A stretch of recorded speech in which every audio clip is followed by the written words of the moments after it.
Olá, esse é o podcast Filosofia Pop. Eu sou Marcos Carvalho Lopes e aqui comigo está o Murilo Ferraz. Esse é o nosso episódio número 94 e recebemos o filósofo Rony Silveira para falar sobre filosofia brasileira. Fechando esse episódio, representamos a leitura do texto de José J. Veiga, A Máquina Extraviada, feita pela atriz Maria Elisa e editada por Murilo para o episódio 57. O Filosofia Pop é um podcast que aborda a filosofia como parte da cultura. A cada 15 dias, sempre às segundas-feiras, a gente vai estar aqui para continuar essa conversa com vocês. Para comemorar os 5 anos que o podcast Filosofia Pop acaba de completar, em junho teremos, excepcionalmente, uma edição nova toda semana. Então, você que gosta do podcast, compartilhe e ajude a divulgar os episódios que você mais gosta. Este é um esforço também para contribuir de alguma forma neste momento de isolamento social e de pandemia política. O podcast Filosofia Pop está presente em outros canais da internet. Você pode encontrar os episódios, mais textos e informações no site filosofiapop.com.br. Temos também um canal no YouTube, perfil no Twitter e página no Facebook. A novidade é que finalmente criamos nosso perfil no Instagram. Siga a gente lá, nosso perfil é podcast Filosofia Pop, tudo junto. Quando alcançarmos 1000 seguidores, faremos uma live com os nossos ouvintes. Você também pode mandar um e-mail para a gente no contato@filosofiapop.com.br. O livro Filosofia Pop, ano 1, está disponível no site filosofiapop.com.br/loja. O podcast Filosofia Pop é um projeto independente, distribuído gratuitamente em todas as plataformas. Para ajudar a cobrir os custos de produção, temos uma campanha de financiamento coletivo no Catarse. A ideia é arcar com os custos de edição e hospedagem.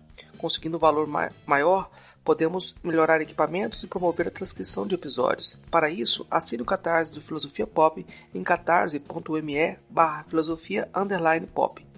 A contribuição mínima que pedimos é de R$ 5 mensais.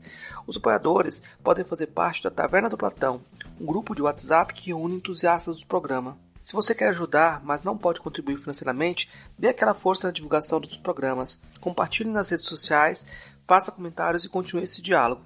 Vamos então para a nossa conversa sobre filosofia brasileira.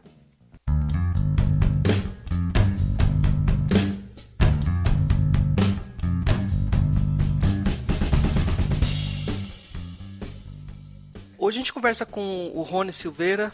Ele é doutor em psicologia, mestre em filosofia e organizador de diversos livros que falam de filosofia e cultura brasileira, professor na Universidade Federal do Sul da Bahia.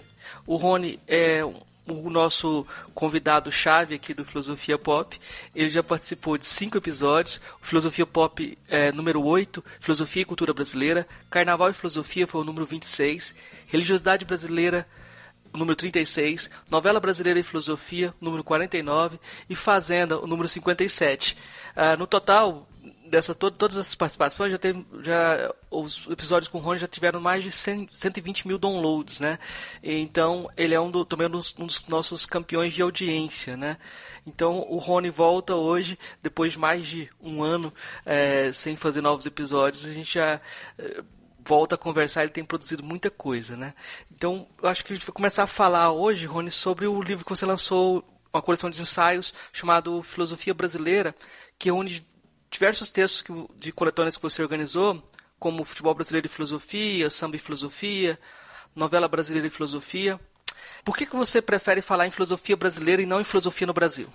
Olá a todos, né? Eu acho que essa questão de filosofia no Brasil e filosofia brasileira é uma espécie de cuidado excessivo que alguns filósofos têm, né? De que nós não fazemos filosofia brasileira, nós fazemos filosofia, estamos no Brasil e tal. Eu acho que isso também depende, enfim, envereda inevitavelmente pela definição de filosofia a qual você se filia, né? Eu acho que a função da filosofia é fazer uma leitura do mundo que nos cerca, né? É apresentar uma versão das coisas diferente da versão convencional, porque se fosse igual não precisaríamos de filosofia, de tal maneira que, digamos assim, filosofia brasileira é uma obrigação, eu entendo assim, né? Sem desmerecer obviamente, as outras maneiras de fazer filosofia, mas filosofia brasileira é uma espécie de obrigação que mais cedo ou mais tarde todo filósofo brasileiro é obrigado a enfrentar. Então eu acho que usar a filosofia no Brasil parece que não envolve ainda esse compromisso de fazer filosofia sobre o Brasil, né? Que eu acho uma coisa essencial se nós entendemos que a função da filosofia é pensar sobre aquilo que nos cerca, aquilo que é mais imediato é o Brasil. Então eu não tenho esse prurido de nós ainda não estamos prontos, né? Essa coisa de protelar indefinidamente o trabalho filosófico brasileiro, de filosofia, enfim. Né? Nós temos no Brasil uma tradição de formação baseada muito em análise de texto, né? Que é uma ferramenta essencial para que as pessoas aprendam filosofia. Ninguém aprende filosofia sozinho em casa. Você precisa de interlocução, você precisa conhecer o que já foi feito, até para ter um rumo, né? Poder dialogar com aquilo que já foi feito. De tal maneira que esse diálogo ele não pode digamos assim, se prolongar indefinidamente ao longo do tempo. Nós acabamos tendo uma tradição no Brasil muito negativa, que é como se nós preparássemos indefinidamente as ferramentas para o trabalho filosófico, mas nunca chegamos a praticá-lo, né? Então, quer dizer, leitura de textos clássicos é essencial como ferramenta para compreender o mundo que nos cerca. O mundo que nos cerca mais imediatamente é o Brasil. Né? E não como um fim em si mesmo. Quer dizer, não adianta você preparar as ferramentas, poli-las, né? Limpá-las, amolá-las, e elas fazem o quê? Né? Não fazem nada. Quer dizer, nós precisamos colocar as ferramentas disponíveis na história da filosofia em uso. Né? Então, eu acho que filosofia brasileira é uma necessidade. Não digo que seja uma necessidade que todo filósofo brasileiro deva encampar, nada disso, mas é uma necessidade para nós que somos membros da comunidade filosófica no Brasil. Então é um espaço necessário que precisa ser ocupado, porque senão nós ficamos protelando indefinidamente a preparação das ferramentas, né, afiamos os conceitos, entendemos muito dos conceitos de outros filósofos, mas não usamos, né? E eu acho que o essencial da filosofia é você usar esses conceitos, essas ferramentas históricas, e verificar em que medida você ganha em termos de interpretação do mundo que é imediato a nós, né? No caso do Brasil. Né? Então eu acho que é um excesso de prurido, ficar filosofia no Brasil, filosofia brasileira, né? Enfim, eu acho que nós temos que começar mesmo, e a filosofia brasileira sim, mas claro, filosofia brasileira não porque as pessoas que fazem filosofia estão no Brasil, é porque o tema da discussão, o tema do interesse é o Brasil, não é? E eu acho que isso é uma obrigação para quem é filósofo no Brasil. Repito, não defendo que há uma única forma de fazer filosofia, nada disso, mas há um espaço que é o espaço da interpretação daquilo que é mais imediato a nós, filósofos brasileiros. A interpretação desse mundo chama-se filosofia brasileira. Não faz sentido a gente ficar dizendo, somos apenas filósofos no Brasil. Não.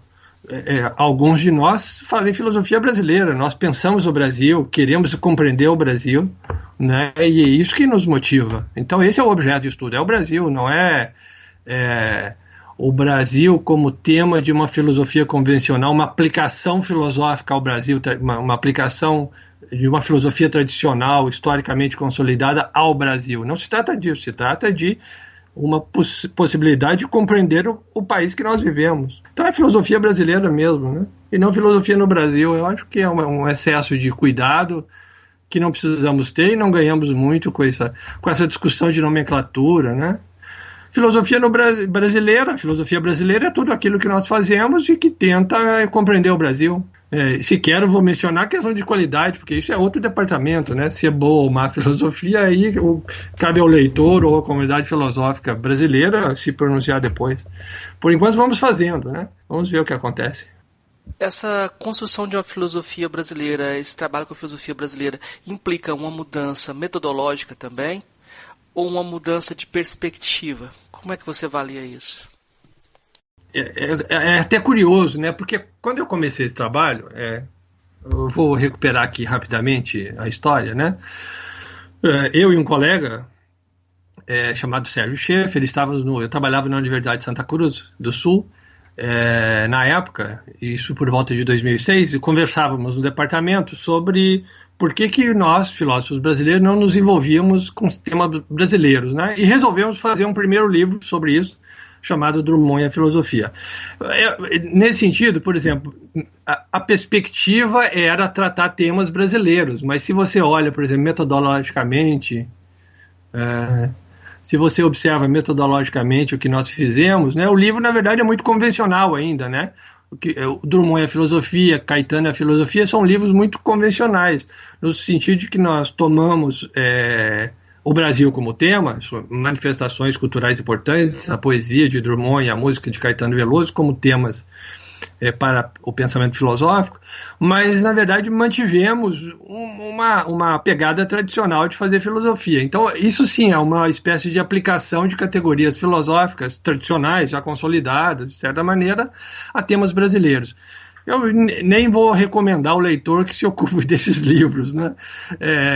Mas porque depois eu acho que isso sim, houve uma mudança, pelo menos da minha parte, uma mudança de perspectiva e uma mudança metodológica, digamos assim, obrigada pelo tema que eu pretendia abordar. Porque isso é uma coisa importante, né? Pelo menos eu entendo assim. Quando você se propõe a estudar, a interpretar filosoficamente o Brasil, claro que você faz isso dentro de um contexto teórico que é propriamente filosófico, você não sai disso. Agora, o tema também impõe suas próprias necessidades, né? Vou dar um exemplo, né, que me surgiu muito cedo. Isso está, por exemplo, na introdução do livro Apresentação do Brasil, me deparo com esse tipo de problema. Tratar do Brasil de uma maneira tradicional, digamos assim, é tratar do Brasil de uma maneira crítica. Né? Por que é tradicional tratar do Brasil de um ponto de vista crítico? Porque não nos faltam críticas, né? Nós somos um país, né, tradicionalmente interpretado como inacabado, que não se cumpriu, né, que não se cumpre, aliás, né, em estado de permanente defeito, né, de que as coisas que a civilização não vinga plenamente, enfim, uma leitura defectiva do Brasil. Essa é a crítica tradicional, né? Quando você se propõe a compreender, né, a realidade brasileira, você precisa fazer algum tipo de sacrifício, sacrifício da crítica. Por que sacrifício da crítica? Porque uma crítica exige que você, digamos assim, postule um conjunto de conceitos que você considera verdadeiros e a partir desse conjunto de valores você executa a crítica. Você então verifica o que falta, né?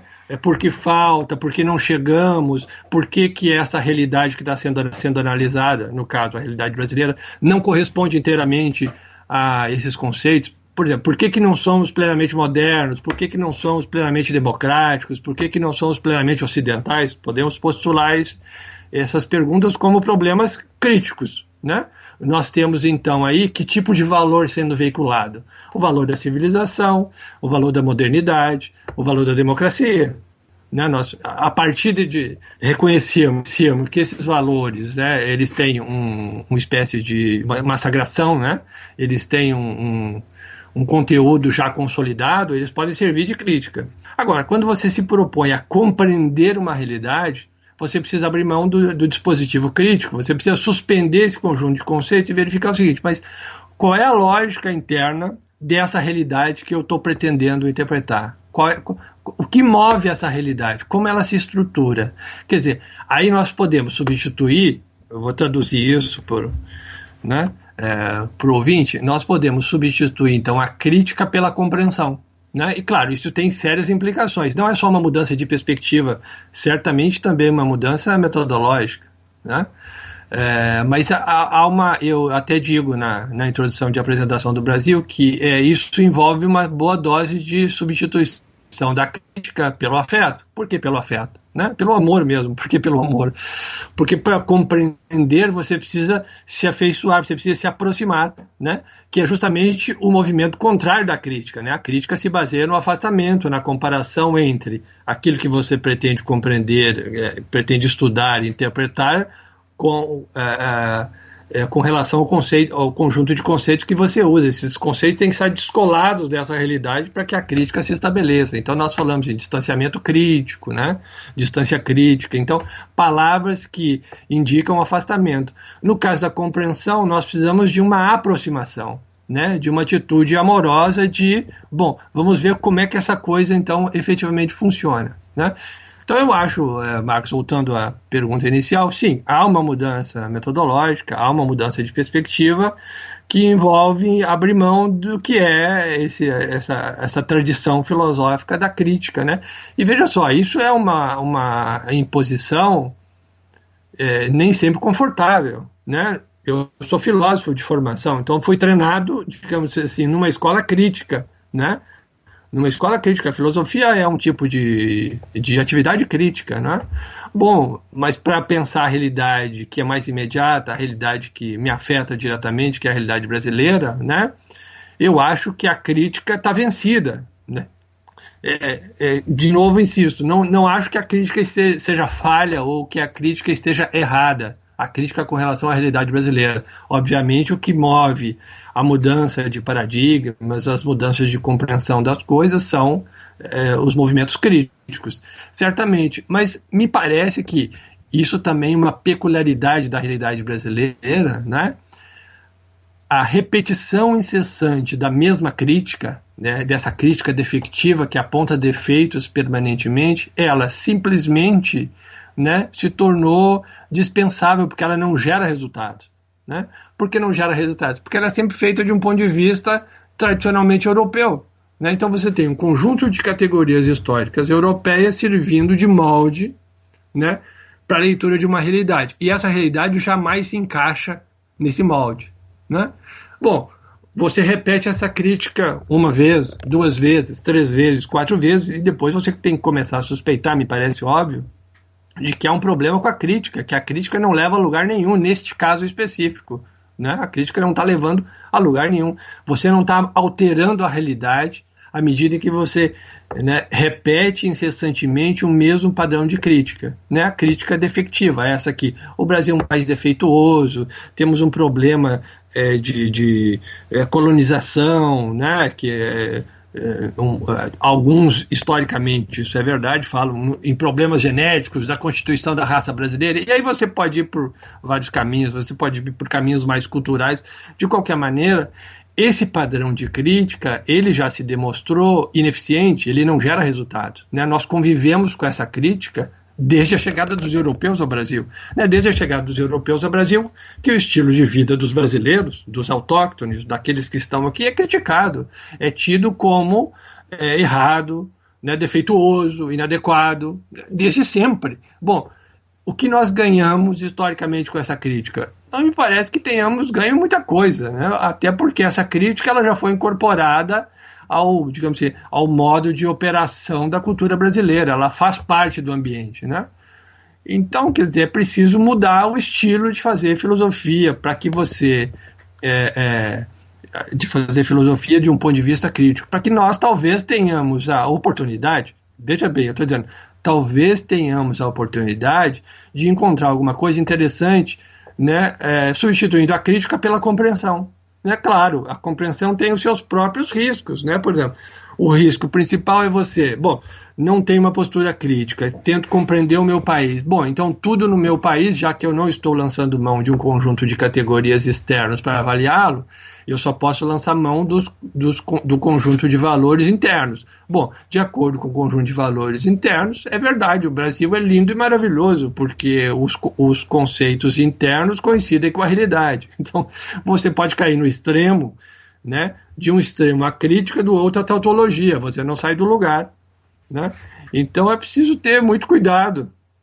Né? Porque, na verdade, entre esses dois extremos, da crítica e da tautologia, né, da crítica externa e do enaltecimento interno do país, da cultura brasileira, é preciso criar uma vertente intermediária, né, caminhar no fio da navalha, no fio da faca, de tal maneira que você possa se aproximar, né, do tipo de operação que é próprio da cultura brasileira e, ao mesmo tempo, não concordar, não avalizar isso como uma coisa correta, até porque você está falando de cultura, então não faz muito sentido julgamentos de valor, né? Nem positivos, nem negativos. Né? Então, claro, eu acho que a constituição de uma filosofia brasileira, eu entendo assim, se ela é pertinente, né, se ela é exitosa, no sentido de consolidar uma maneira de pensar, eu acho que ela precisa rever fundamentos metodológicos, perspectiva, redefinir o seu modo de operar, né? Até porque o modo de operar da filosofia que nós conhecemos, que nós estudamos, é um modo de operar europeu, né? Fundamentalmente europeu, e derivado, digamos, e vinculado às suas raízes históricas. E outras maneiras de pensar, tem outros procedimentos, tem outro tipo de exigência, né?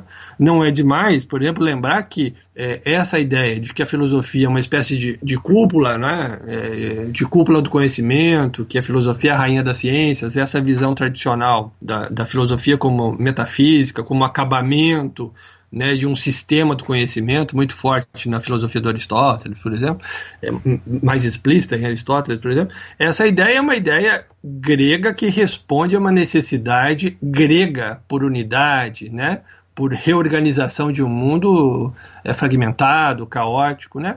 Só para você ter uma ideia, se nós transpormos esse tipo de atividade, né, que tenta dar unidade ao conhecimento, que tenta forjar uma cúpula que dê unidade ao mundo, né, e transpormos essa necessidade para a realidade brasileira, ela cai no vazio, né? A cultura brasileira é uma cultura da diversidade, da justaposição entre elementos díspares. E em todas as áreas da vida brasileira você encontra essa disposição de elementos justapostos que não se comunicam, ou se comunicam, digamos assim, de uma maneira formal, em que um dos elementos não impõe a sua lógica própria ao outro elemento. Então, essa disposição da cultura brasileira para justapor elementos diferentes é totalmente diverso, por exemplo, daquilo que nós encontramos na cultura grega, uma incapacidade para meramente justapor elementos diversos. Se requer, na cultura grega, uma unidade, né? Uma unificação da diversidade. Isso está claro no pensamento clássico, na Grécia, isso foi transposto para a Europa. Né? É um mundo organizado, um mundo hierarquizado, que tem um fundamento. Né? A cultura brasileira tem outros pressupostos. Né? Nós convivemos muito bem com a contradição. Né? A contradição no Brasil, ela, ao contrário do que diz a dialética, ela não tende a desaparecer, ela tende a permanecer tal qual é. Né? Tanto é que a sociedade brasileira continua sendo contraditória há 500 anos, né? Talvez eu esteja me escapando muito da questão principal, né? Vamos deixar isso para depois. Mas, de qualquer maneira, veja só fazendo essa comparação mais imediata entre aquilo que é um requisito filosófico tipicamente grego e, portanto, tipicamente europeu, por decorrência histórica da cultura brasileira, quer dizer, essa necessidade de unificação, ela é muito frágil no Brasil. Não vai dizer que ela não existe, é claro que ela existe, né? Ela é muito frágil no Brasil, né? Apenas no século XX nós tivemos, por exemplo, partidos nacionais, partidos que tinham uma bandeira, que tinham um projeto nacional unificado, né? As iniciativas políticas, né, durante o período colonial, o Império e os primeiros anos da República são iniciativas particulares, né, locais. Né? A cultura brasileira é muito marcada pela localidade. Então você tem, inclusive, do ponto de vista da concepção de um projeto nacional unificado, né, iniciativas que são recentes do ponto de vista histórico. Porque a cultura brasileira não sente essa necessidade. Né? Em nenhum tipo de manifestação você vê esse valor superior da unidade que se sobrepõe às particularidades pelo seu valor intrínseco, pelo seu maior valor. Você não vê isso sendo enaltecido em nenhuma atividade cultural, né? E de maneira nenhuma. Você vê a justaposição de elementos diversos. Claro, isso impõe para o trabalho filosófico uma rotação de 360 graus. Né? Não faz muito sentido você introjetar numa cultura uma lógica de unificação, de intensificação da unidade, né, da sistematicidade, né, da hierarquia, num mundo que não possui esses requisitos. Né? Você pode fazê-lo, mas você está repetindo o padrão colonial, né, de imposição de valores no meio que não requer esses valores. Né? Então, um filósofo europeu tradicional, quando olha para o Brasil e faz a sua crítica baseada num conjunto de valores, com as suas demandas tradicionais filosóficas, né, ele age de maneira colonial, continua fazendo o mesmo tipo de afirmação, dizendo: este mundo não deveria ser assim, este mundo deve ser diferente. E isso os catequistas fizeram com os indígenas, né? Isso os marxistas fizeram com a classe operária na década de 60, tentando conscientizar as massas, levar consciência a quem não tem, quer dizer, introjetar valor onde o valor não existe, os valores, aqueles que se julga adequados. Quer dizer, esse é um processo de colonização tradicional, né, de imposição de valores num ambiente cultural que não requer tais valores. Então, quer dizer, por aí você já vê como se exige uma mudança de perspectiva filosófica muito forte quando você pretende interpretar uma realidade que não não requer, não solicita a intervenção filosófica tradicional, porque não requisita a unificação, a unidade, a sistematicidade. A cultura brasileira vive bem fragmentada. É um tipo de sociedade que vive bem no meio da contradição social, da má distribuição de renda. E aí você pode engrandecer a lista à vontade, né? Quer dizer, você pode pegar os conflitos, né, as diferenças absurdas do Brasil. Você se desloca no espaço, aparentemente você está se deslocando no tempo, né? Você volta para o século XIX, em determinadas regiões do Brasil, você regride até mais, né? Você vai para o século XVI, dependendo. Ao mesmo tempo, você está no século XXI, em outra parte. O Brasil convive bem com isso. E isso é interessante. É interessante você ter uma cultura que consegue dispor, sem conciliá-los, dispor dessas diferenças de uma maneira, né, em que a contradição se estabelece, mas não se resolve. Então claro, experimentar a realidade brasileira, fazer filosofia brasileira, já requer uma mudança de 360 graus no que diz respeito à orientação, né? Claro, podemos fazer filosofia brasileira com essa orientação europeia, tradicional, por unidade. Eu creio que não chegaremos a um lugar muito interessante que não seja dizer: este mundo não é como deveria ser. Eu não acho que vale muito a pena se ocupar com isso, né?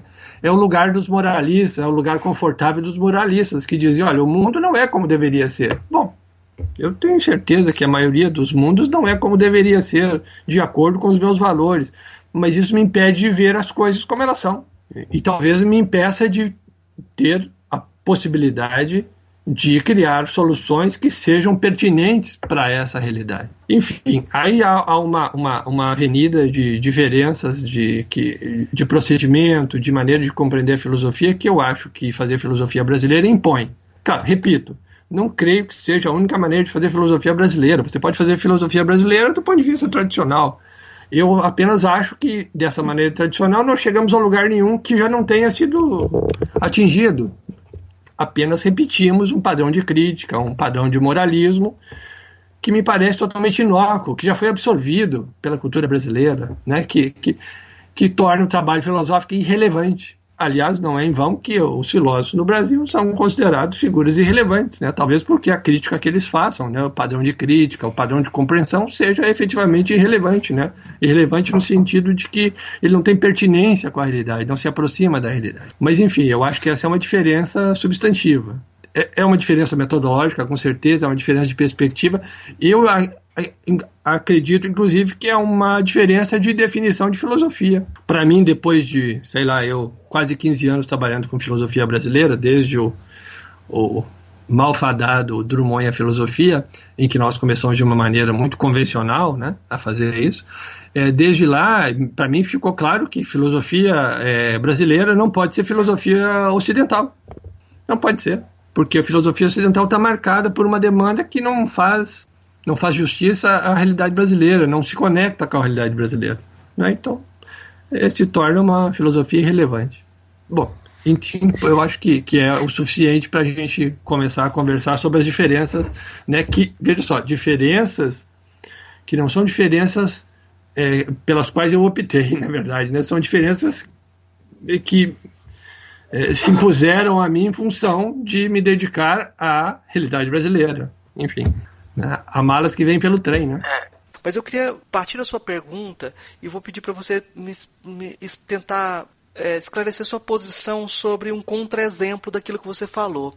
Porque eu concordo que a cultura brasileira é plural, que a filosofia deve ter essa diversidade, mas existe uma proposta de uma filosofia redentora, uma proposta de uma filosofia que seria dos moldes de um cristianismo imaginário, lendário, alguém que se autodenomina filósofo, que ganhou espaço público justamente defendendo que tem essa unidade para oferecer, essa redenção para oferecer, que é o fenômeno do Olavo de Carvalho. Como é que você vê esse fenômeno dentro de todas essas contradições? Bom, olha, do Olavo de Carvalho eu não posso falar muito porque eu nunca li nada do Olavo de Carvalho, né? Então, agora, sob essa perspectiva de filosofia redentora, se eu entendo bem o termo, né? Quer dizer, uma filosofia, levar a filosofia para um lugar onde não há filosofia, ou levar um conjunto de valores para um ambiente cultural onde eles não têm vigor, onde eles não vigoram, eu acho que é o velho trabalho da colonização, entende? Quer dizer, para mim parece uma coisa absurda. Você olha para uma realidade e vê, bom, essa realidade carece de tal conjunto de valores, né? O melhor para os outros é que eles acreditem naquilo que eu acredito.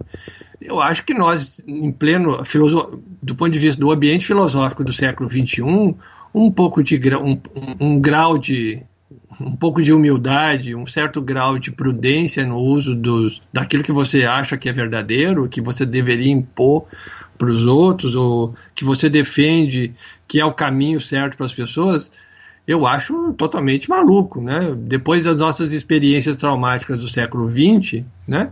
As nossas experiências de massacres humanos porque as pessoas resolveram conduzir as massas para uma determinada direção ou para outra direção, nesse caso eu fico muito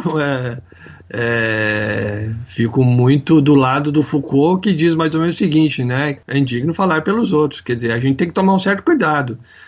No caso do Brasil, isso é um pouco mais complicado. Por quê? Porque esse papel do colonizador, né, daquele que traz a verdade para um ambiente cultural desprovido desses valores, esse papel já está absorvido, né? Esse é um país colonizado, é um país que adquiriu resistência, tem imunidade a isso. Isso não funciona. Não é nem que olha, bom, claro, eu suspeito desse conjunto de valores e suspeito dos filósofos que tentam defender que um certo tipo de solução mágica pode servir para o Brasil, um certo tipo de um certo conjunto de valores pode ser passar a vigorar aqui.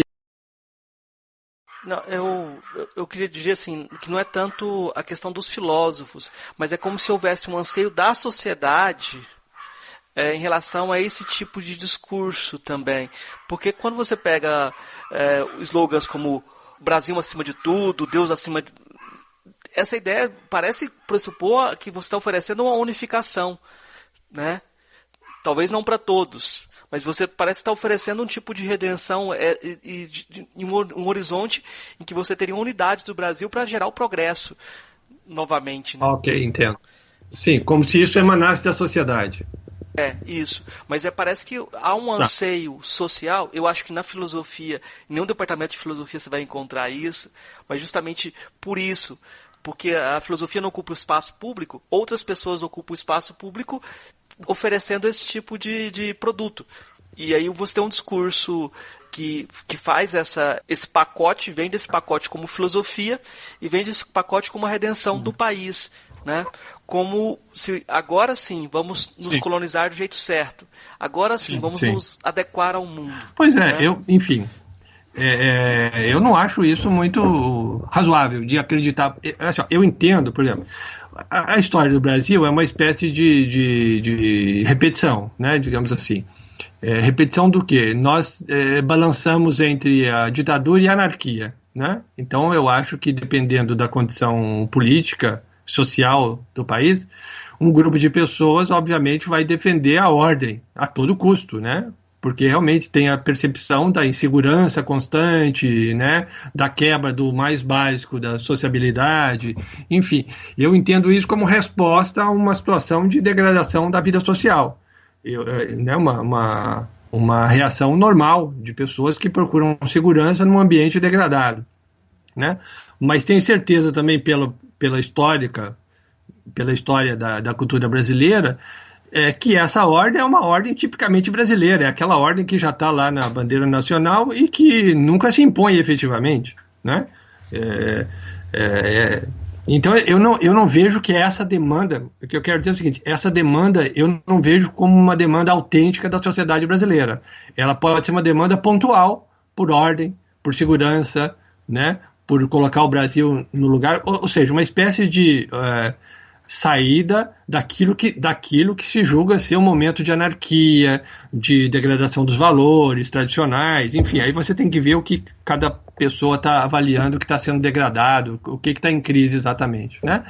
Agora, isso também já foi absorvido pela cultura brasileira, esses movimentos quase messiânicos de imposição de ordem, né, de redenção nesse sentido, eles novamente caem no status quo da cultura brasileira, né? Sei lá, eu posso citar um exemplo, né?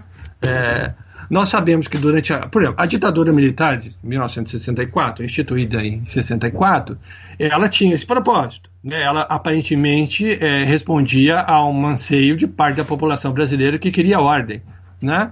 Veja bem, efetivamente a ordem só foi estabelecida, nós sabemos historicamente disso, lá pelo governo Geisel, né? Já no final do despontar da ditadura. Antes disso era uma anarquia militar, né?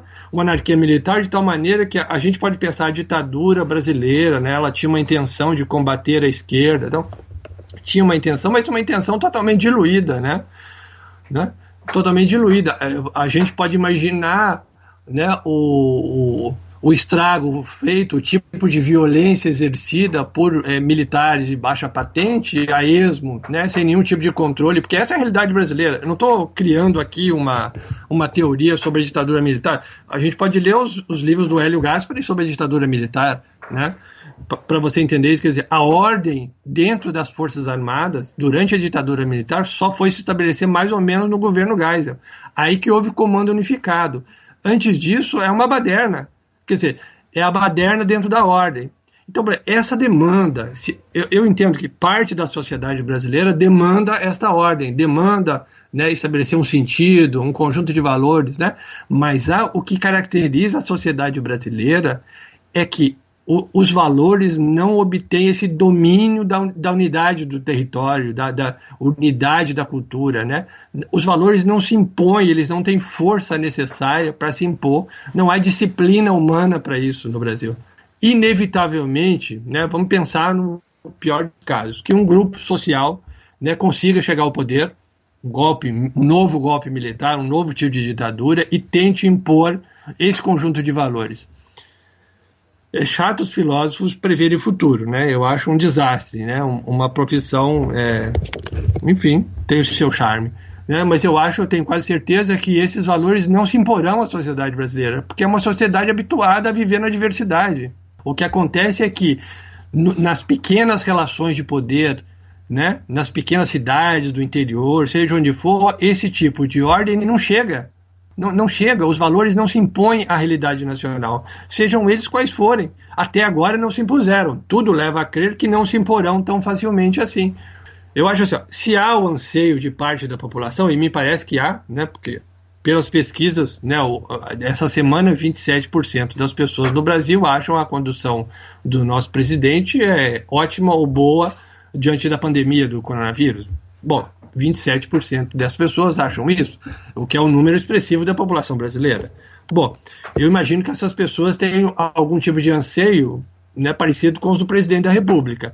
Se esses anseios se impõem, eles certamente, né, se a mesma lógica, né, que rege a cultura brasileira nos últimos 500 anos persevera, esses valores não se tornarão hegemônicos na sociedade brasileira. Eles podem até obter, digamos assim, uma hegemonia temporária, né? Eles podem se tornar impostos pela força temporária, né? E valores impostos pela força tendem a não durar muito tempo. Então, assim, eu não creio. Primeiro, eu não creio que essa demanda seja verdadeira se nós pensarmos no ambiente cultural brasileiro. Ela pode ser verdadeira de um conjunto de atores políticos. Isso eu acredito que sim. Bom, a minha interpretação disso é que, dado a lógica típica da cultura brasileira, né, estabelecida, que vigora há muito tempo, esses valores não terão sucesso. Eles podem até funcionar um tempo como funcionou a ditadura militar de 64, com seus próprios problemas, mas se impôs uma ordem ao Brasil. Eu acho temerosa essa ordem, uma ordem baseada na força, né? Mas que apodreceu, né? Por sua própria incoerência, pela sua própria falta de aceitação social, ela apodreceu, né? A minha geração participou do movimento das diretas já, quer dizer, uma manifestação da sociedade para que a ditadura acabasse, né? Então, quer dizer, esse conjunto de valores, né, ele naturalmente tenderá, né, me desculpem a fazer o papel de vidente, né, mas eu acho que inevitavelmente, né, se as condições culturais permanecerem, e tudo leva a crer que elas, né, permanecem, até porque a sua lógica de mutação é muito mais lenta do que a mudança dos eventos políticos, então tudo leva a crer que essa estrutura, né, essa estrutura de funcionamento base da cultura brasileira persevera e perseverar ainda há muito tempo. Tudo leva a crer que mesmo que esses atores tenham sucesso de impor o seu conjunto de valores a toda a sociedade, não há um ambiente para que esses valores vigorem, né? Não há espaço, não há condições para que esse conjunto de valores se torne hegemônico do ponto de vista cultural, né?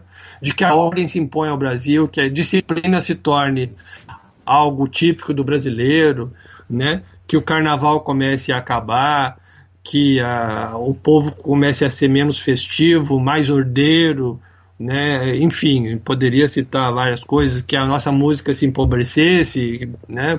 Por excesso de rigor germânico, quem sabe. Enfim, não me parece que você tenha as condições, né? Propícias, né? Para que isso aconteça. Veja só, nós estamos vivendo agora um caso de saúde básica, né? De questão de estabelecer uma quarentena, pelo menos quem pode estabelecer uma quarentena, né? As notícias são escandalosas, né? As pessoas fazem festa, né? Fazem festa no Dia das Mães, colocam as mesas na rua como tradicionalmente fazem, né? Enfim, as pessoas tentam manter o seu ritmo de vida normal, né? Ou seja, não interessa o que está acontecendo, né? Quer dizer, você quer uma coisa mais que nós supomos ser mais impositiva do que uma necessidade de saúde básica, quer dizer, a sua sobrevivência, a sua vida que você está colocando em risco se você não é prudente, se você não é disciplinado, se você não toma as medidas certas, né? O presidente da República é, talvez, nesse sentido, o protótipo do brasileiro, né? Irresponsável, né? É isso mesmo.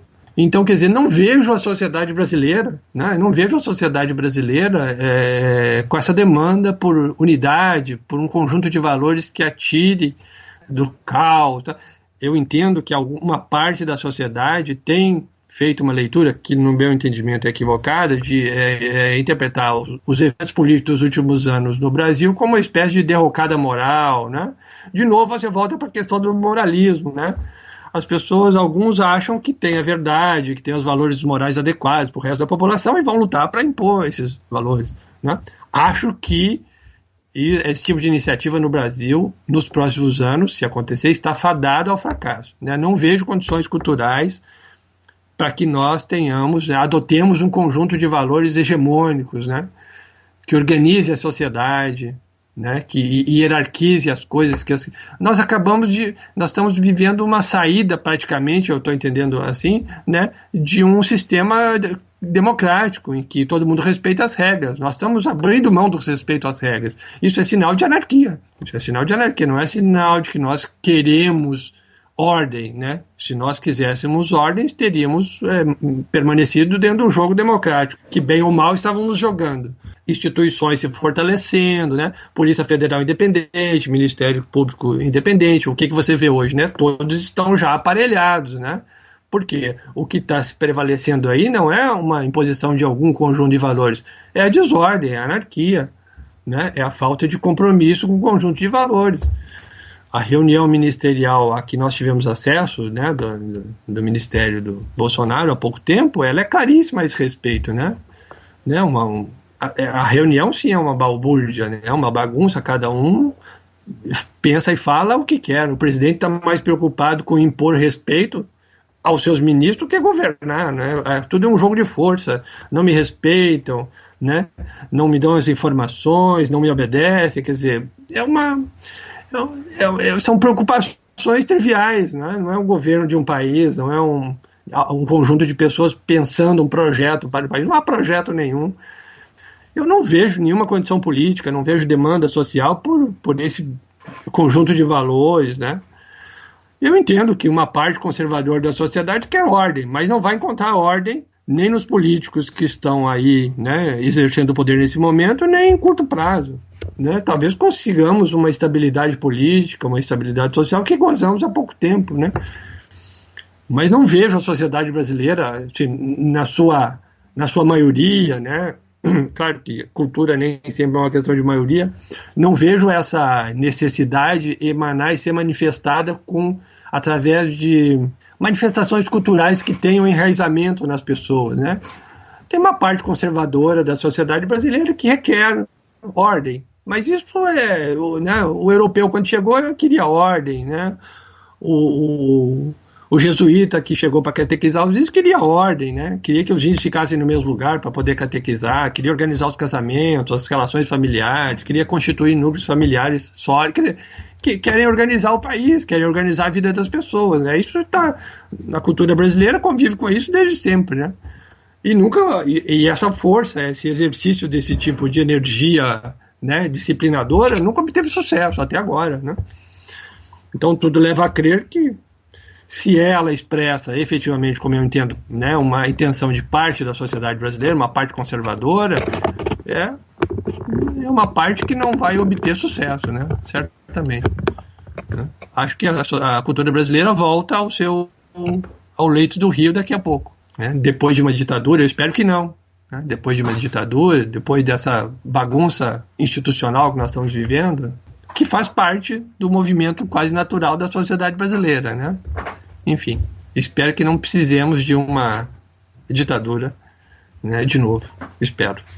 É curioso porque em 2015, em agosto de 2015, quando a gente fez a primeira conversa com você, Rony, você fez uma previsão sobre a situação do país, que você via que o Brasil estava cansado da democracia. A democracia é exigente, exige procedimentos, e o brasileiro já estava cansado desse queria algo mais direto, algo mais rápido. E eu já vi algumas pessoas tweetando. Eu exerço a profissão de vidente há muito tempo. Nem sempre com sucesso. Não, pois é. E algumas pessoas do Twitter já colocaram lá, ouça o episódio com o Rony, ele previu tudo o que aconteceu depois. Então, bom, eu posso mudar de profissão. Para quem não tem a imagem do Rony, ele tem uma barba longa, assim, ele lembra um pouco Rasputin, então...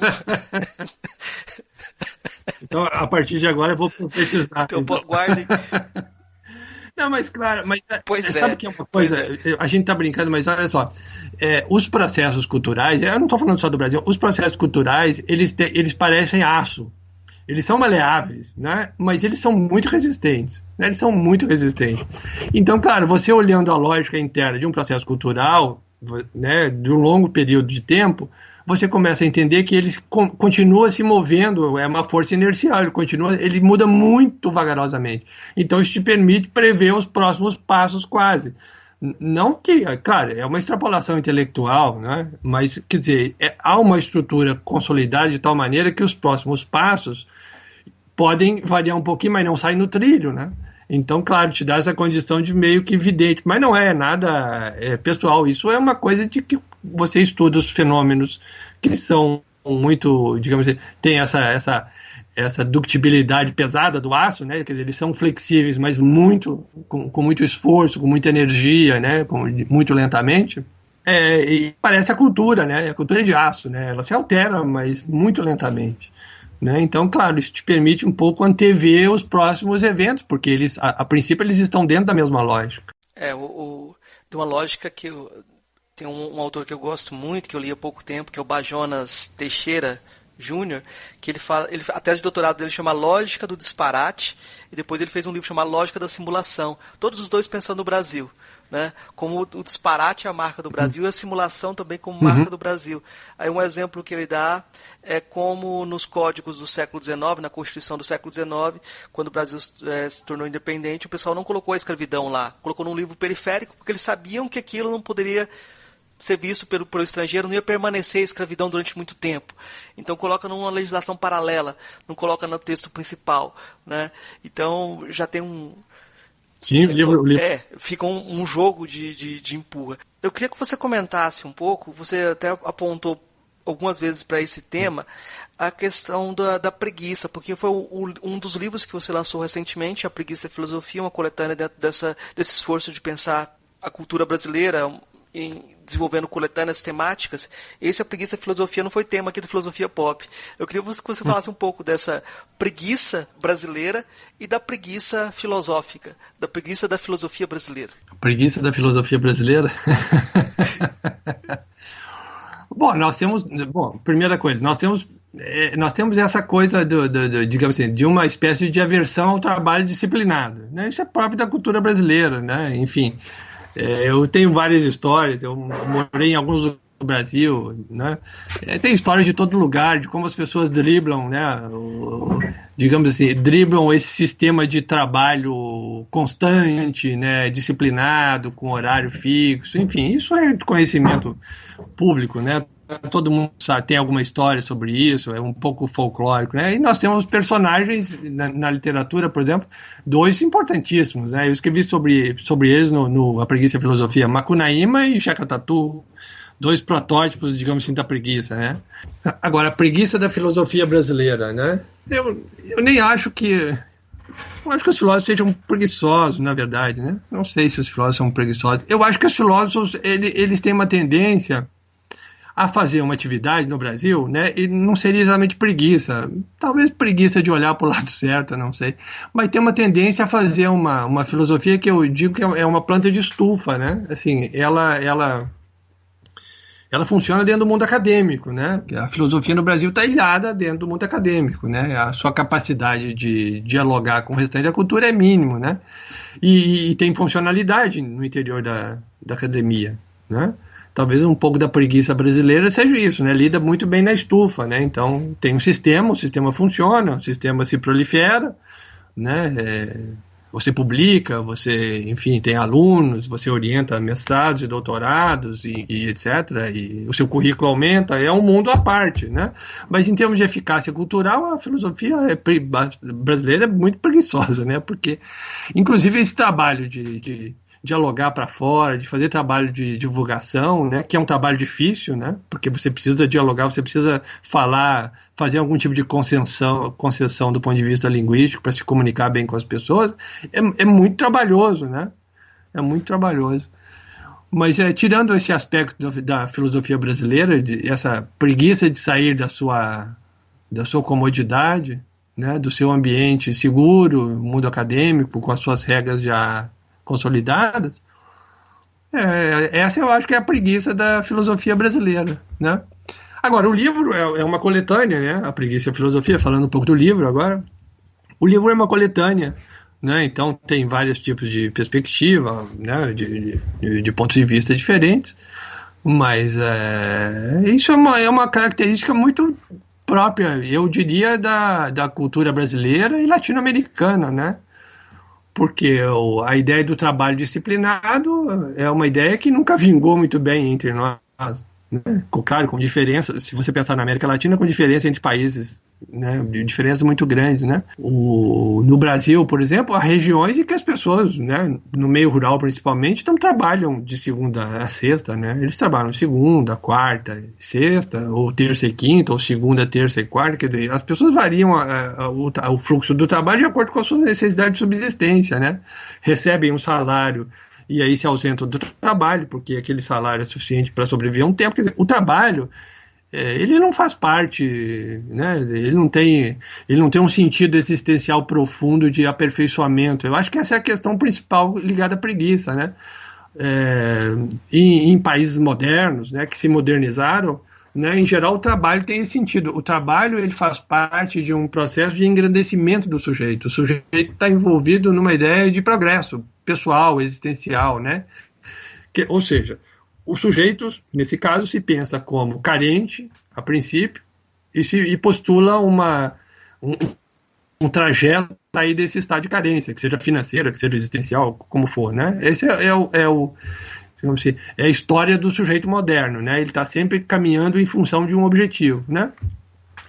Por que a preguiça, digamos assim, domina o Brasil? Porque nós não temos projeto, né? Nós não temos essa necessidade de ordenar a nossa vida sob determinados valores, né? Para que o esforço, então, seja um movimento numa direção específica, né?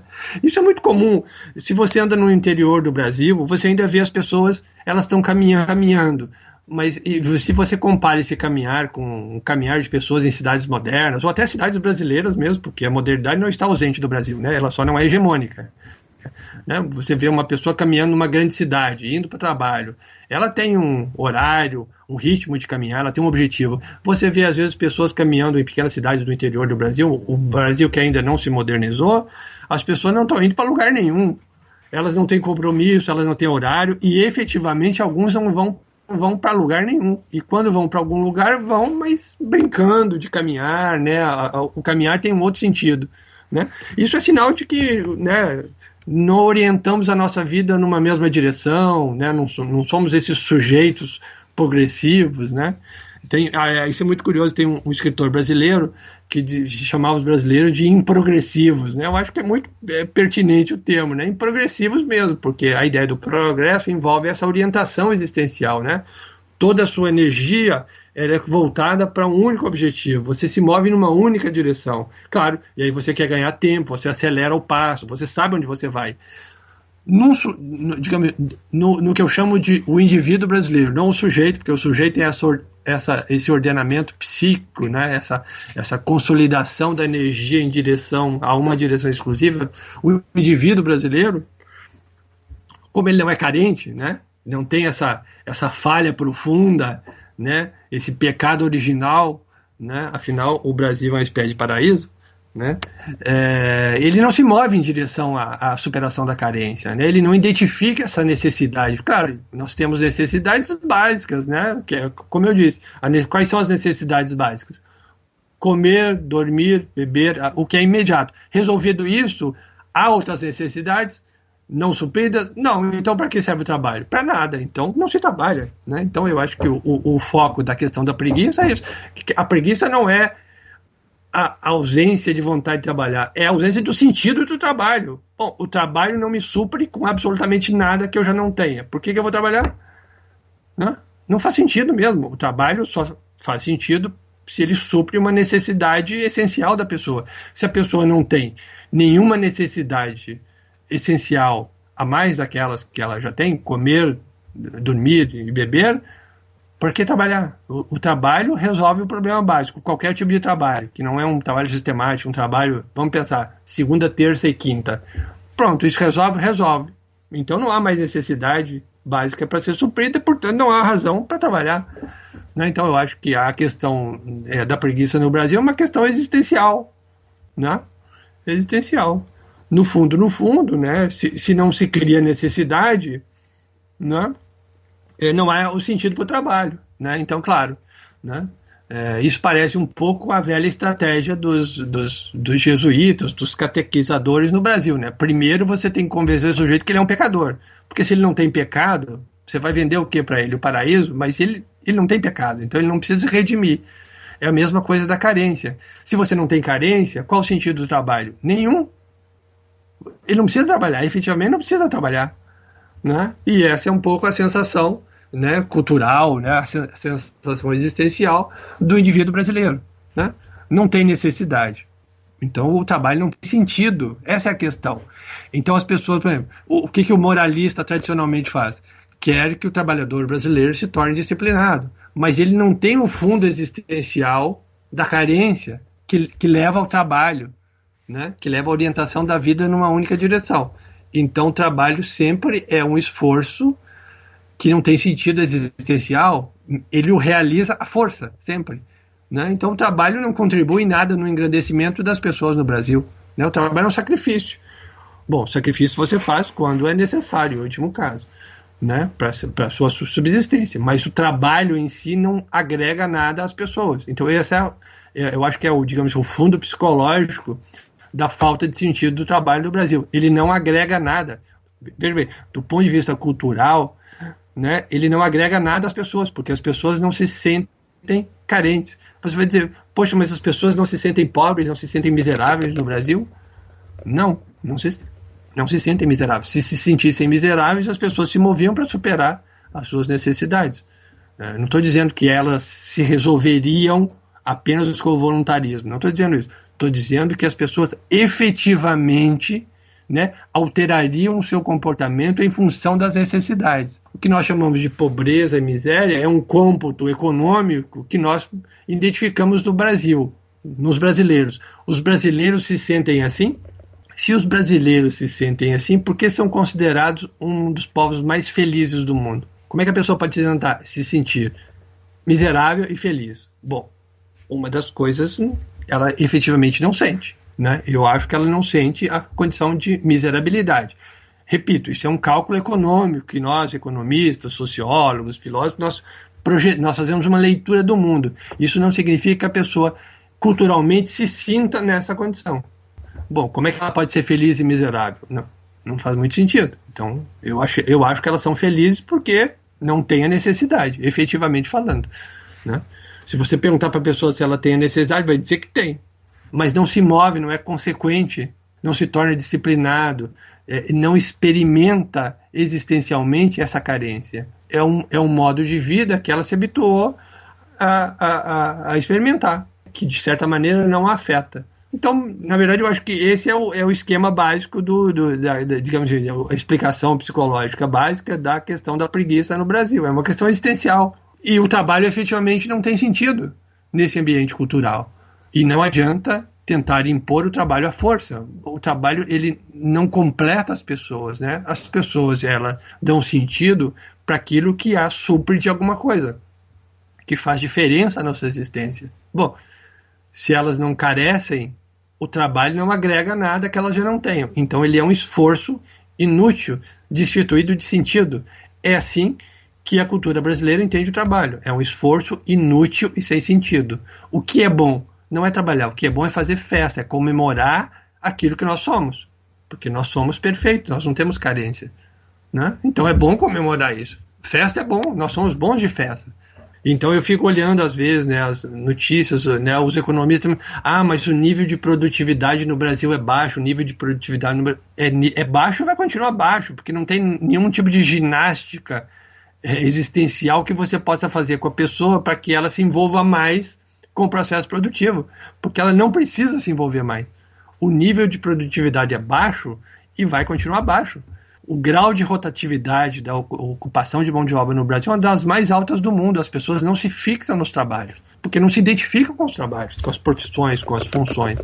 Enfim, acho que com relação à preguiça, eu talvez tenha falado pouco da preguiça dos filósofos, mas eu até acho que os filósofos não são tão preguiçosos. Eu acho que são preguiçosos naquele sentido que eu indiquei, né? Não gostam muito de sair da comodidade. É incrível, né? Mas nós fundamentamos nosso trabalho na crítica, né? No desconforto, que crítica sempre traz desconforto, mas na verdade o filósofo, especialmente eu acho o filósofo brasileiro, ele gosta de conforto, né? Conforto das suas categorias, do seu ambiente consolidado, do seu mundo acadêmico, né? Da maneira como funcionam as comunidades, né, científicas e filosóficas, estou incluindo aí, né? Esse modo de operação tradicional, que é muito confortável, enfim. Acho que tem um pouco de preguiça aí sim, né? Enfim. Mas isso eu deixo que cada um... Eu não estou acusando ninguém. Eu deixo que cada um sinta e avalie sua própria preguiça, porque algumas delas, como eu acabei de dizer, são perfeitamente razoáveis, né?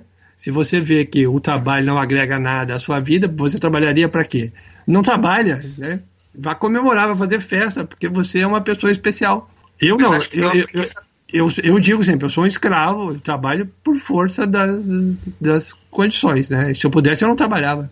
Mas eu queria te perguntar, como é que você está construindo um diálogo com a filosofia latino-americana? Que você lançou um livro, Miradas Filosóficas sobre a América Latina. Como que o pessoal da América Latina, os outros filósofos, recebem você com a sua perfeição? Como que você constrói diálogo?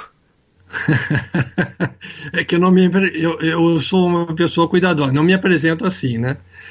Olha, na verdade, o que aconteceu aí foi um desdobramento natural do trabalho, né? Claro, você eu já estou trabalhando com esses livros sobre o Brasil, enfim, coletâneas ou livros autorais já há uns 12, 13 anos, se não me falha a memória.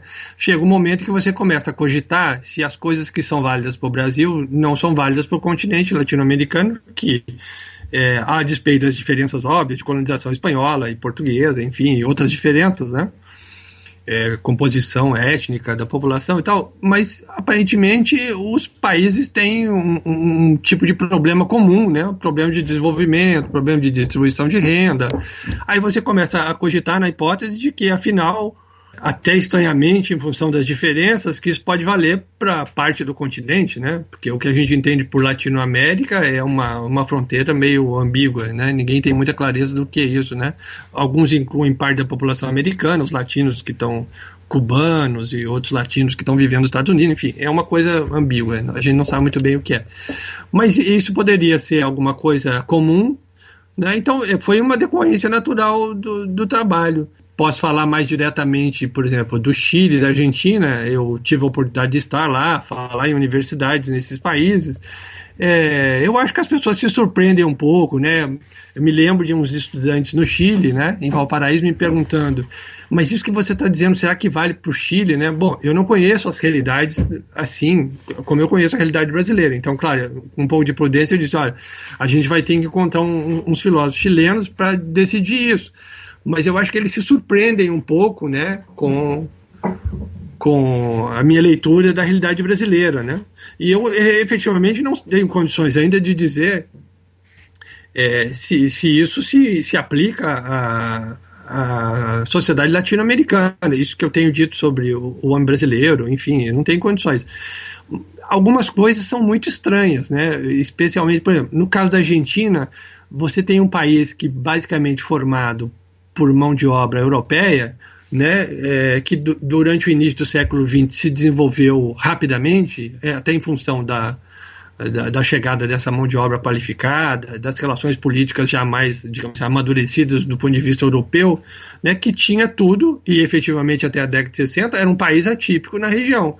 Mas, curiosamente, né, ele, digamos, ele voltou para a vala comum da América Latina, né? Não deixa de ser estranho, né? Porque parece quase uma coisa como é que eu vou dizer, contágio espacial, porque está perto do Brasil, perto do Uruguai, perto do Chile, enfim, perto do Paraguai, se contamina, né? Não dá para entender muito bem. Agora, eu acho que algumas coisas, principalmente aquelas que são talvez herança da colonização, né? Elas são efetivamente ainda traços culturais permanentes, né? Claro, eu acho que a despeito isso é sempre uma questão polêmica, você tentar identificar de onde vieram esses traços culturais daqui ou dali, né? Eu acho que no Brasil nós minimizamos muito a influência indígena, é uma minha opinião, que poderia explicar, talvez, parte da questão argentina, né, que tem presença indígena na população, enfim, é difícil. Agora, o trabalho filosófico de envolver a América Latina, ele se criou naturalmente, né? Se criou naturalmente por expansão do tema, né? Quer dizer, a pergunta básica que dirigiu isso será que o que acontece na América Latina, né, que tem um padrão semelhante ao nosso, com variações também, né, com altos e baixos, quer dizer, muitas mudanças, né? Se você pega o PIB da Argentina, é uma coisa fantástica, né? Sobe 8% no ano, cai 9% no ano seguinte, depois mais 2 anos sobe 5%, depois cai 6%, é um negócio, as mudanças absurdas, assim. Mas, enfim, como é que as pessoas reagem, né, nesses países? Olha, um pouco de surpresa, eu acho, né?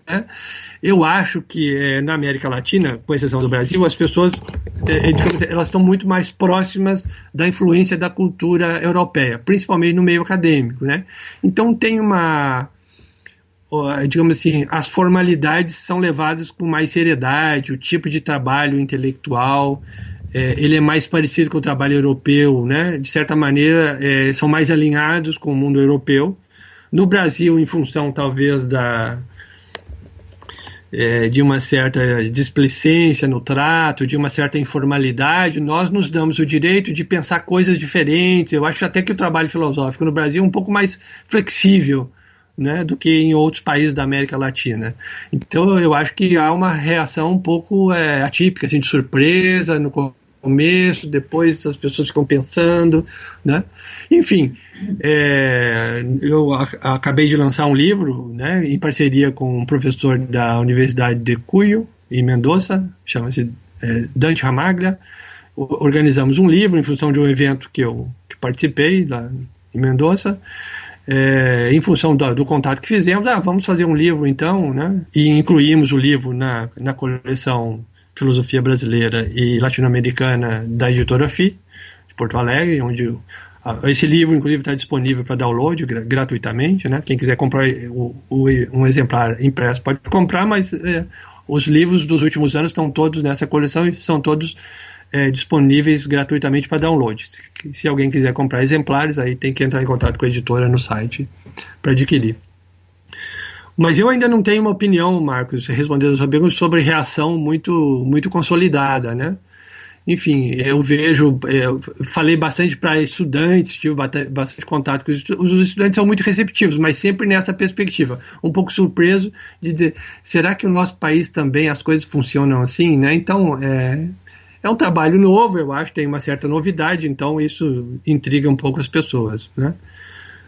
Mas é tranquilo, né? O trato é tranquilo, não vejo nenhuma grande dificuldade, assim, também não vejo nenhuma aceitação, não se trata disso, mas é um trabalho que a gente realiza, um trabalho demorado, né? E também é um trabalho de convencimento, e acho que é um trabalho fundamentalmente marcado pela diversidade de posições. A pessoa te ouve, mas não concorda com um detalhe ou com outro, ou não concorda com nada, e acho que a contribuição foi dada. Não é uma questão de concordar ou não que vai fazer tanta diferença assim, não é? Enfim, não é? Precisa, já que somos perfeitos, não precisamos disso também. Mas aí uma questão que eu acho interessante, como que você pensa, ou que lugar que você dá para o conceito de descolonização? Olha, para mim descolonização parece, eu alinho esse discurso com o discurso dos moralistas. Olha só, descolonização. O Brasil é um país colonial, fundado por um processo de colonização. No meu entender, uma colonização fracassada, porque não se impôs aqui o modo de vida europeu. O que eu quero dizer com isso? Por exemplo, vamos pensar numa colonização bem-sucedida. Austrália, Estados Unidos, são países de uma colonização bem-sucedida. O que significa isso?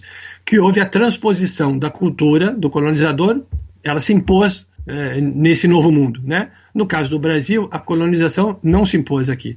Agora, você dizer, bom, ok, nós somos um país colonial, uma colonização fracassada, né? Ficou meio caminho, né? Não somos nem europeus, nem autóctones, indígenas, africanos, né? Somos uma mistura. Vamos descolonizar o Brasil. Isso significa exatamente o quê? Eu nem sei exatamente o que significa isso, porque eu não consigo entender até onde vai o corte, né? É mandar o europeu embora, mas vai ficar o quê? Quer dizer, não faz mais sentido, porque descolonizar as relações. Mas nós somos um país colonial. Eu até estou trabalhando num texto que eu chamo de filosofia colonial, no sentido de que da colônia, nós somos uma colônia, somos uma ex-colônia.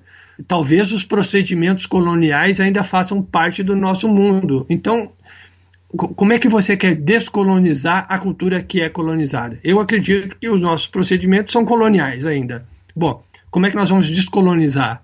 Não faço a menor ideia, porque, de novo, você está caindo naquele papel tradicional em que o intelectual se pensa como guia da nação, né? Eu acho que esse é um papel tradicional, de novo, que eu já falei sobre isso, né? Nós deveríamos ter mais cuidado. O século XX nos mostrou que líderes dispostos a esclarecer as pessoas, a população, são um perigo, né? Eu fico muito constrangido. Eu até teria ideias que eu poderia dizer para as pessoas, me sigam, né? Essa ideia é muito boa, me sigam, né? Pensem como eu, mas eu tenho cuidado, porque eu tenho medo, na verdade, não é nem cuidado, não é nem humildade, é medo mesmo, né? É medo de que isso seja mal interpretado, de que a minha ideia na prática surta um efeito contrário àquilo que eu imagino, porque eu sou um filósofo, eu não sou um homem prático. E às vezes, boas ideias introjetadas num ambiente cultural, ele gera um efeito contrário daquilo que você imagina, porque o efeito cultural ele tem realidade, é aquilo que eu disse, é o aço. Você vai aumentar a temperatura do aço pensando em fazer uma coisa, mas o aço pode reagir de outra maneira, pode entortar. Quer dizer, o projeto de descolonizar, para mim, como projeto para uma cultura, é o velho papel do moralista. Eu comparo isso a quê? Eu comparo aos jesuítas que evangelizaram índios na América Latina, eu comparo isso aos marxistas da década de 60, que quiseram também, em todos esses casos, levar a verdade até as pessoas, purificar as pessoas dos seus pecados, da sua falta de consciência, no caso do marxismo, e introjetar nelas coisas que elas não tinham, né? Eu acho que descolonizar é mais um projeto, né, de intelectuais para o povo. Eu não vejo muita chance de esse negócio funcionar. Aliás, nem vejo nenhuma atividade prática voltada para isso, né? Quer dizer, é um discurso, de novo, né, voltado para o conforto do ambiente acadêmico, né? vamos descolonizar. Então, nós vamos pensar de outra maneira, né? Vamos pensar do ponto de vista de quem não foi colonizado. Mas quem não foi colonizado? Todos nós fomos colonizados. Isso aqui é resultado de uma colonização. Não tem mais nada autêntico aqui que não seja colonizado. Cara, a varíola chegou nos indígenas antes dos europeus chegarem, né? Tem lugares do Brasil que a varíola chegou antes. Como é que você vai voltar? De repente o indígena não conhece o branco, não conheceu, mas morreu de varíola. É um país colonial. Não tem como retroagir o tempo, né? Vamos depurar as relações coloniais. Tá, mas o que nós fazemos? Para mim é um outro projeto de intelectuais para o povo. Não vejo nenhum tipo de possibilidade de que isso funcione. É um conjunto de ideias gestada no ambiente acadêmico para o próprio meio acadêmico. É um projeto de intelectuais, tem o seu sentido, enfim, se publica, as pessoas gostam do que leem, se identificam, não vejo nenhum problema nisso. Agora, como projeto para alterar a cultura, se nós pensarmos, bom, a cultura é colonial, certo? Nós vamos descolonizá-la. Não faz sentido. Para mim não faz sentido, porque, de novo, é o velho papel do mundo, né? Aquele que acha que detém a verdade ou que detém o rumo das coisas e vai mostrar para as outras pessoas o que deve fazer, como devem ser. Ninguém é capaz hoje de cortar na sua carne e dizer, olha, eu estou tirando de mim tudo que é colonial. Isso não faz nenhum sentido. Para tirar tudo que é colonial de mim, eu teria que tirar tudo que é brasileiro. Bom, não sobra nada, porque eu sou brasileiro, eu me criei nesse país, eu penso nesse país, eu sinto esse país, eu respiro o país. Então não tem como separar as relações. Sinceramente, não vejo sentido no discurso, não vejo sentido prático, né, voltado para a cultura brasileira, de um projeto de descolonização. Pode ser que no ambiente acadêmico isso tenha alguma mudança de temática, de ponto de vista, de tentativa de compensar distorções históricas que efetivamente existem, mas eu não vejo nada de sentido prático orientado para a cultura brasileira sobre essa questão da descolonização, nem latino-americana, né? Acho que é uma moda intelectual, restrita ao ambiente intelectual, que gera resultados no mundo intelectual, tem a sua própria lógica, né? Se publica, né? Se muda as perspectivas de fazer as coisas, é verdade, no ambiente acadêmico. E por aí fica a coisa, né? Sem grandes consequências para o resto do ambiente cultural da América Latina. Eu queria só comentar uma coisa, eu não sei se nem se eu vou colocar isso, mas é só uma provocação, uma hipótese que eu queria comentar, a hipótese de que talvez o Brasil tenha sido muito bem sucedido em sua colonização, pelo índice de desigualdade que a gente gerou no Brasil, e a elite, a gente criou uma elite que seria a elite que é livre. Ela é livre de todos os constrangimentos, ela tem uma liberdade, ela está acima da população de um jeito quase absoluto. Então o projeto da modernidade de criar indivíduos livres não é um projeto para todos. Nesse sentido, o Brasil deu muito certo, porque a gente tem uma elite que é livre, entre aspas, em cima de todos os outros. E talvez o destino do mundo seja se tornar mais Brasil. Nós somos o futuro. Essa desigualdade do Brasil é o modelo que as coisas estão caminhando. Não, claro, enfim, olha só, tem algumas coisas. Eu estava dando um curso uma vez e até fiz esse comentário, né? Se você analisa alguns aspectos da pós-modernidade, o que nós entendemos por pós-modernidade, né? Você nota, às vezes você fica tentado a dizer, nossa, o Brasil sempre foi pós-moderno, né? Então parece que nós temos uma antena, né? Mas não é, eu não entendo assim exatamente, né? Pode ser que o mundo esteja fazendo uma curva na nossa direção, né?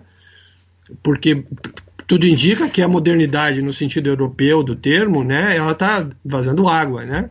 Me lembro até do livro do Melchior, em que no final de Saudades do Carnaval ele diz alguma coisa assim, né? Seria muito triste, seria muito alguma coisa assim, seria muito inadequado que justamente nesse momento que o projeto europeu do mundo, né? Um projeto de modernização está dando seus primeiros fracassos, que agora nós entrássemos nessa canoa, né? Eu acho que, para o bem ou para o mal, nós não nos tornamos modernos. Agora, é o que eu disse antes. Isso não significa que a modernidade não está presente no Brasil. Eu estava falando das diferenças das cidades. Está presente no Brasil. A questão é que ela não se torna hegemônica. Então, de novo, você tem aquele problema ou aquela característica da justaposição dos elementos, né? Você tem ambientes pré-modernos do Brasil, você tem ambientes modernos, você tem ambientes pós-modernos. Tudo indica que não é porque nós, digamos assim, pressentimos o rumo da história e nos tornamos pós-modernos, essa capacidade de viver vários tipos de experiências sem se comprometer com uma verdade exclusiva e tal, como se isso fosse uma espécie de antena ligada no desenvolvimento do mundo. Parece que o mundo faz uma curva na nossa direção, não é? Não sei, eu vejo as coisas mais ou menos assim. Não acho que haja grande virtude nossa, nós não estamos sendo sujeitos da história, nada disso, né? Inclusive, eu penso o seguinte, nós temos essas características culturais. Elas podem dar em alguma coisa? Podem nem dar em nada, né? Nós podemos continuar sendo um país, um continente periférico, não sei, né? Não significa que um dia, né? Não sou tão hegeliano assim, um dia nós contribuiremos para a história da civilização ocidental. Eu, inclusive, acho que nós não somos ocidentais, né? Agora, essa questão da elite brasileira que você se referiu, né? É verdade. A elite brasileira é uma elite moderna, mas moderna para si mesma, né? De novo, a questão, a modernidade, né? A democracia, né? A equidistância das posições não se estabelece no Brasil, né? Então, tudo que é privilégio é da elite, o resto... Então, o mundo da elite é um mundo moderno, um mundo regrado, né? É um mundo que né, muito mais, digamos assim, muito mais, eu imagino, rico, né, pleno, do que o mundo dos ricos nos países europeus, que tem supervisão, que tem fiscalização, que tem uma série de compromissos sociais dos quais eles não podem se negar, porque estão efetivamente inseridos numa comunidade em que eles têm compromissos, né, de retribuição, né? Só para dar um exemplo, por exemplo, que a Universidade Brasileira que recebeu doação de milionário para uma biblioteca, para um fundo, para um centro de pesquisa, né? Sei lá, talvez possa contar numa mão se a gente passar a peneira com muito cuidado, né? Não tem essa tradição, porque não tem esse compromisso com o resto da população, né? É verdade, eu acho que você tem toda a razão. A modernidade existe para a elite no Brasil, só, né? Então, na verdade, isso faz parte do processo colonial, né? Quer dizer, parte da população, desde o início, parte da população é desqualificada, né? Não tem condições de ser como nós somos, né? Então se criou essa situação colonial, uma elite exageradamente autocentrada, né? E eu não vejo, às vezes as pessoas dizem, mas o problema do Brasil é a elite é ruim, não sei. Bom, a elite é uma elite colonial, né? Ela sempre foi colonial, né? E ela quer privilégios, ela não quer igualdade, ela não quer democracia, né? É verdade, mas ela é moderna, né? Mas a modernidade está estancada, a modernidade não se espraia pela totalidade do ambiente cultural do Brasil, né? Ela está restrita a uma certa parte da população, a determinados ambientes, né? Você tem tudo no Brasil que os países modernos têm, mas isso restrito, né? Por exemplo, a lei só existe para os ricos, né? Para a elite, a lei só é funcional para a elite, para os pobres não existe lei, né? A gente está assistindo noticiário, não preciso dar exemplos, né? Para os pobres existe a polícia que assassina, né? E outras coisas, mas não existe lei, né, para todos, existe lei para a elite. Então, quer dizer, como em qualquer relação colonial, você tem uma elite privilegiada, né, que detém a riqueza do país, da região, da cidade, que seja, e o resto da população é desqualificada.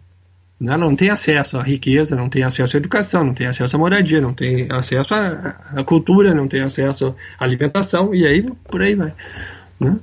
Mas, de novo, veja só, a questão não é que a modernidade está ausente, a modernidade está presente, só não é para todos, só não é ampla, como um regime republicano e democrático efetivo exigiria, né? Implica necessariamente. Acho que a gente fez um percurso bom já, deu para dar uma atualizada no que você pesquisou nesse período, em parte do que você pesquisou nesse período.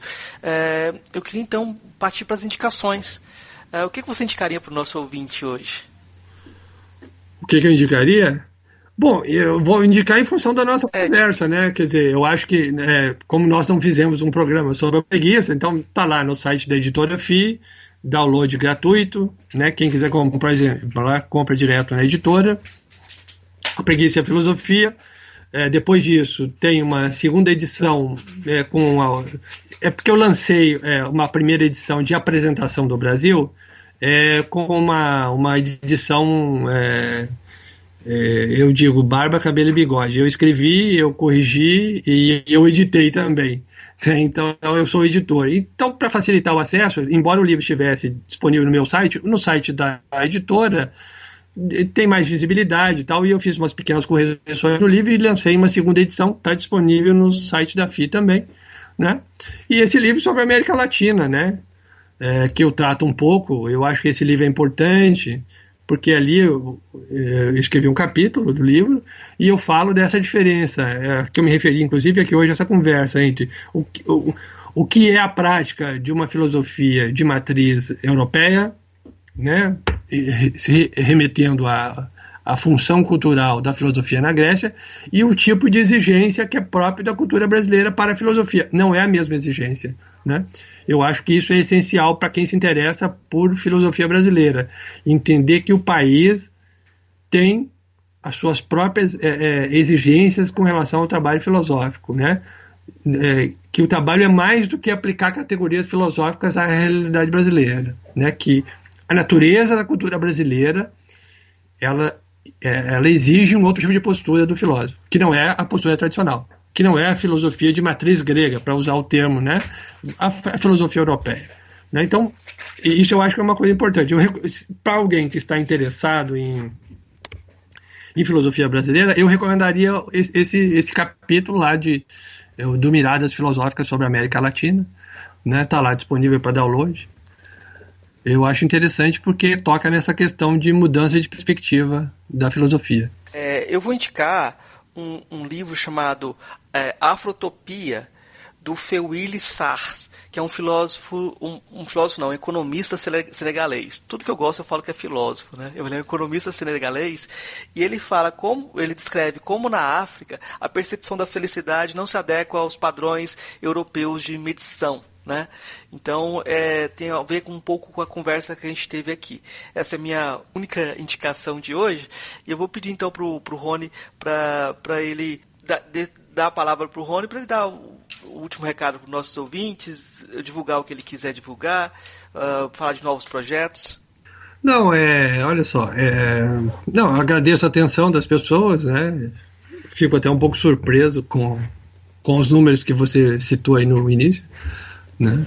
Fico pensando que tem muita gente perturbada no mundo, né?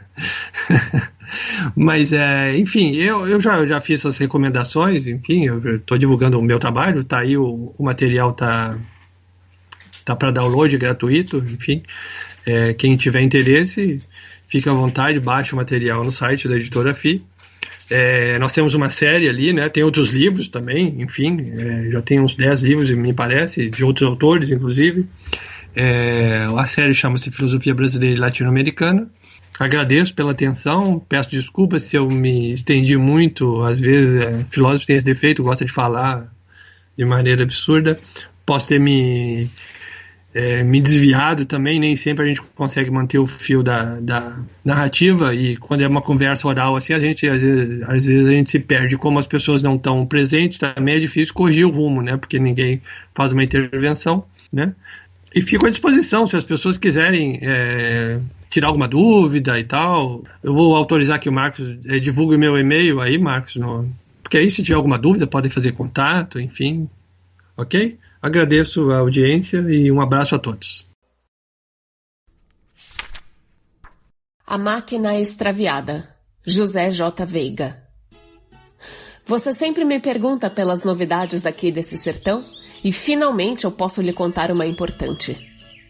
Fique o compadre sabendo que agora temos aqui uma máquina imponente que está entusiasmando todo o mundo.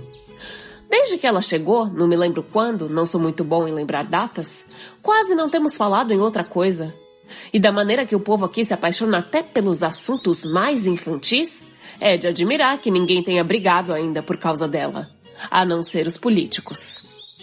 A máquina chegou uma tarde, quando as famílias estavam jantando ou acabando de jantar, e foi descarregada na frente da prefeitura. Com os gritos dos choferes e seus ajudantes, a máquina veio em 2 ou 3 caminhões. Muita gente cancelou a sobremesa ou o café e foi ver que algazarra era aquela. Como geralmente acontece nessas ocasiões, os homens estavam mal-humorados e não quiseram dar explicações. Esbarravam propositalmente nos curiosos, pisavam-lhe os pés e não pediam desculpa. Jogavam pontas de corda suja de graxa por cima deles. Quem não quisesse se sujar ou se machucar, que saísse do caminho. Descarregadas as várias partes da máquina, foram elas cobertas com encerados, e os homens entraram num botequim do largo para comer e beber. Muita gente se amontoou na porta, mas ninguém teve coragem de se aproximar dos estranhos, porque um deles, percebendo essa intenção nos curiosos, de vez em quando enchia a boca de cerveja e esguichava na direção da porta. Atribuímos essa esquiva ao cansaço e à fome deles, e deixamos as tentativas de aproximação para o dia seguinte. Mas quando os procuramos de manhã cedo na pensão, soubemos que eles tinham montado mais ou menos a máquina durante a noite e viajado de madrugada. A máquina ficou ao relento, sem que ninguém soubesse quem a encomendou, nem para quem servia.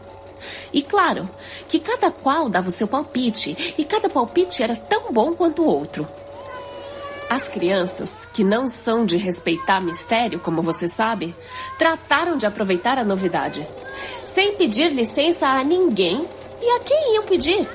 Retiraram a lona e foram subindo em bando pela máquina acima. Até hoje ainda sobe. Brincam de esconder entre os cilindros e colunas, embaraçam-se nos dentes das engrenagens e fazem um berreiro dos diabos até que apareça alguém para soltá-las. Não adiantam ralhos, castigos, pancadas. As crianças simplesmente se apaixonaram pela tal da máquina. Contrariando a opinião de certas pessoas que não quiseram se entusiasmar e garantiram que em poucos dias a novidade passaria e a ferrugem tomaria conta do metal, o interesse do povo ainda não diminuiu. Ninguém passa pelo largo sem ainda parar diante da máquina. E de cada vez há um detalhe novo a notar. Até as velhinhas de igreja, que passam de madrugada e de noitinha, tossindo e rezando, viram o rosto para o lado da máquina e fazem uma curvatura discreta. Só faltam se benzer. Os homens abrutalhados, como aquele Clodoaldo, seu conhecido, que se exibe derrubando o boi pelos chifres no pátio do mercado, tratam a máquina com respeito. Se um ou outro agarra uma alavanca e sacode com força ou larga um pontapé numa das colunas, vê-se logo que são bravatas, feitas por honra da firma, para manter a fama de corajoso. Ninguém sabe mesmo quem encomendou a máquina. O prefeito jura que não foi ele e diz que consultou o arquivo e nele não encontrou nenhum documento autorizando a transação. Mesmo assim, não quis lavar as mãos e, de certa forma, encampou a compra quando designou um funcionário para zelar pela máquina. Devemos reconhecer, aliás, todos reconhecem, que esse funcionário tem dado uma boa conta do recado.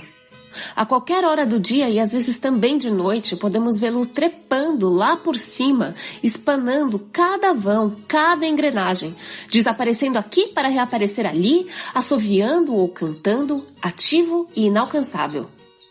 2 vezes por semana ele aplica caol nas paredes de metal dourado, esfrega, sua, descansa, esfrega de novo, e a máquina fica faiscando como joia.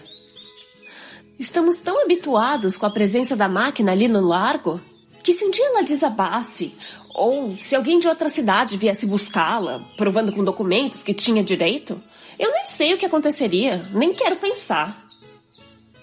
Ela é nosso orgulho, e não pense que exagero. Ainda não sabemos para que ela serve. Mas isso já não tem maior importância. Fique sabendo que temos recebido delegações de outras cidades, do estado e de fora, que vêm aqui para ver se conseguem comprá-la.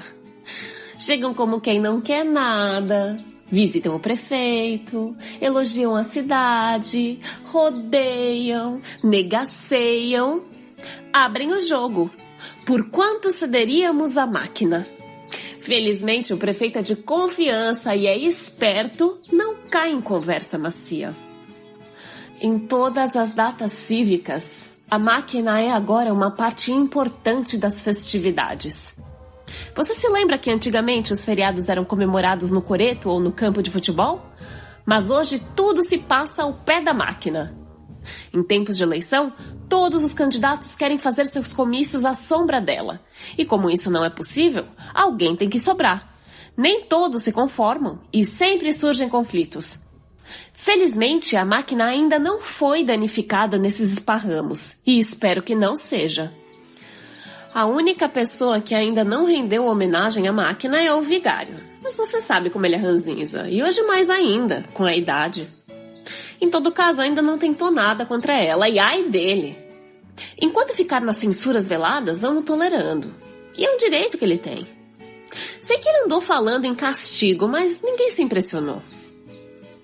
Até agora, o único acidente de certa gravidade que tivemos foi quando um caixeiro da loja do velho Adudes, aquele velhinho espigado que passa brilhantina no bigode, se lembra?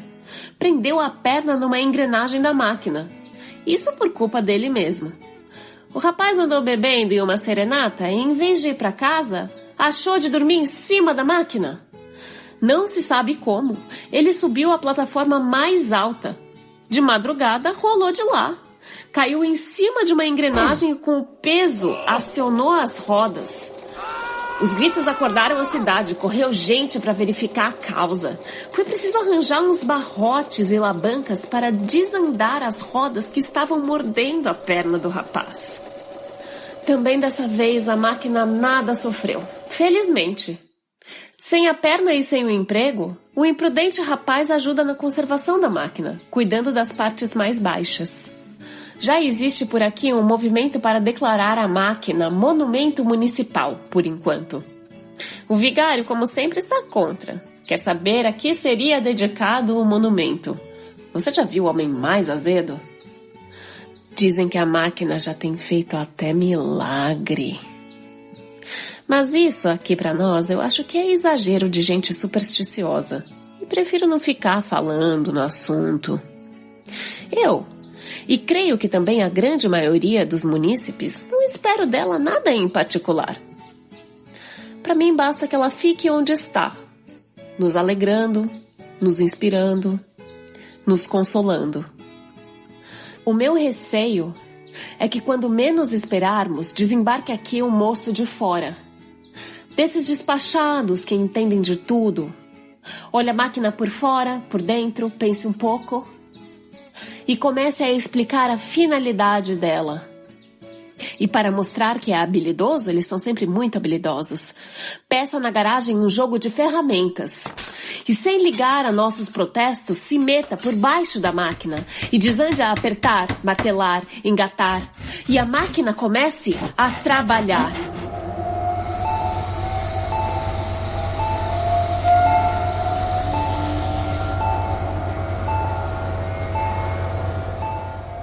Se isso acontecer, estará quebrado o encanto. E não existirá mais máquina.